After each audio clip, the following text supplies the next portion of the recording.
دوست انسان کی پہچان ہوتے ہیں، اس لیے اچھے لوگوں کو دوست بنانا چاہیے۔ اللہ کے رسول صلی اللہ علیہ وسلم نے اچھے اور برے ساتھی کی مثال خوشبو بیچنے والے اور بھٹی دھوکنے والے سے دی ہے۔ بیان فرمایا، مثل الجلیس الصالح والجلیس السوء کحامل المسک ونافخ الکیر۔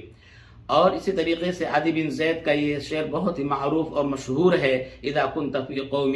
فصاحب خيارهم ولا تصحب الارض فتردى مع الردی، کہ جب آپ لوگوں کے درمیان ہوں تو ان میں سے بہتر شخص کو آپ اپنا دوست اور ساتھی بنائیں، اور یاد رکھیں کہ خراب اور مد مزاج انسان کو اپنا ساتھی بنانا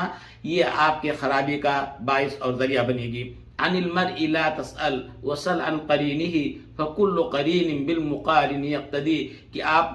لوگوں کے بارے میں دریافت نہ کریں بلکہ اس کے ساتھی کے بارے میں دریافت کریں، معلومات حاصل کریں، اس لیے کہ ہر ساتھی اپنے ہم جولیوں کی اقتدا